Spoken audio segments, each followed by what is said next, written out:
Hey everyone, so let's jump right into a really big idea today.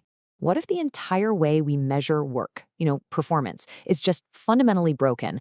And what if there's a new solution that doesn't just make us faster, but actually makes work fairer for everybody? Let's get into it. I mean, seriously, are we measuring success all wrong? It's a question I think a lot of us have felt, right? We're always pushed to hit these targets, meet these deadlines. But does that constant focus on just the output really tell the whole story? Or is it missing something, something vital about the actual people doing the work?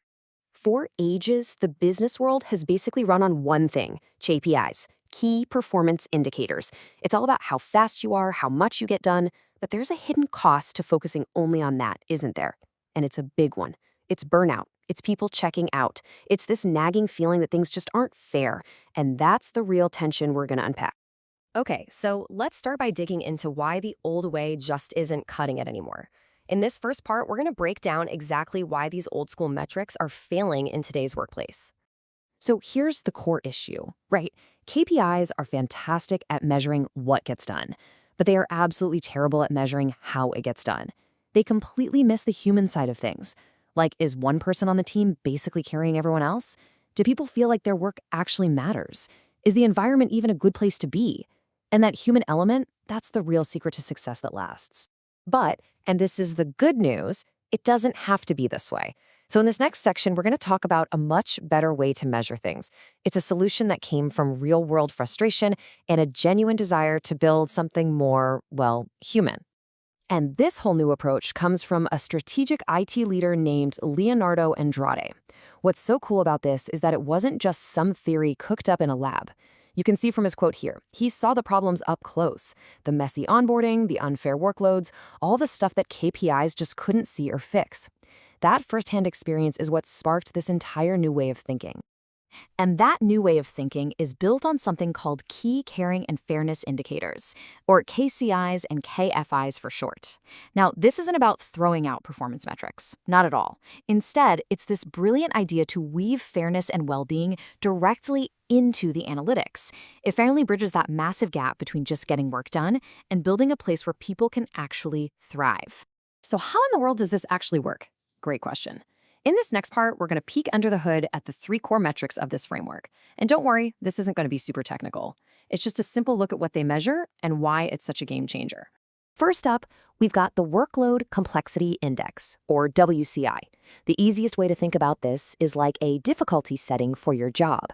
It doesn't just count how many tasks you have, it looks at how complex they are compared to how experienced you are. This is absolutely crucial for making sure your senior people aren't getting burned out and your newer folks aren't totally in over their head. The second one is called Task Review Efficiency, or TRE. And this one is so smart. It literally just counts how many times a project has to be sent back for changes. See, a high number of revisions doesn't mean you have a bad employee. It usually means the instructions were confusing, or communication is broken, or there isn't enough mentorship. TRE helps you find and fix those root problems. And number three is the Fair Task Distribution Index, or FTDI. This is pretty much a fairness score for the team's workload. If your score is close to a perfect 1.0, it means work is spread out super evenly. This is where you see how you can go from just talking about things like equity to actually measuring it with a hard number. It's a direct way to back up your diversity and inclusion goals. Okay, so the whole framework sounds amazing, right? A system that actually measures fairness, but does it work? Well, this is where things get really, really interesting. Let's look at the actual data from a company that put this all into practice. The first result is just wow. By making sure workloads were balanced and tasks matched people's skill levels, teams got their work done 34% faster. A third faster. Just think about that. That is a huge boost in efficiency, and it came from focusing on being fair. And it gets better. By improving communication and mentorship, the stuff that Tree Metric measures, the number of review cycles got cut in half, a 51% reduction. Just imagine all the wasted time, the frustration that just vanishes when things are clear and people feel supported. And of course, maybe the most important part, the impact on the people. It was massive. When folks felt their workload was fair and they had the support they needed, their job satisfaction shot up by 43%. This just proves it. A fair workplace isn't some fluffy ideal. It's a happy, engaged, and productive workplace. And if you want to really see the difference, this chart says it all. You can just feel the change here. Employee satisfaction went from a kind of mediocre 6.2 out of 10 to a fantastic 8.9. That's not a tiny little bump. That is a complete transformation of the work environment, all right there in one simple chart. So you see, the big takeaway here is that this whole framework, it's not just another set of numbers for managers to track. It's really a fundamental shift in how we even think about performance. In our last section, let's talk about why this really is the future of fair work.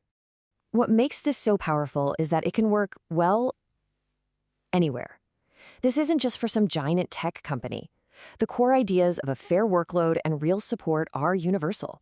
You can adapt this for remote teams, for government agencies, for small businesses, for nonprofits, you name it. It's a solution for everyone. And that really brings us to the bottom line. For way too long, we've treated fairness like this nice-to-have thing, separate from the real work of hitting targets. But this data proves that's just plain wrong. Fairness is a competitive advantage. It directly leads to better, faster, and happier work. So, I'll leave you with this question to think about. By changing our focus from just the output to the fairness of the whole process, we can unlock so much hidden potential. So, what could your team or your whole company achieve by finally measuring what truly matters? It's a powerful thought. Thanks for joining me.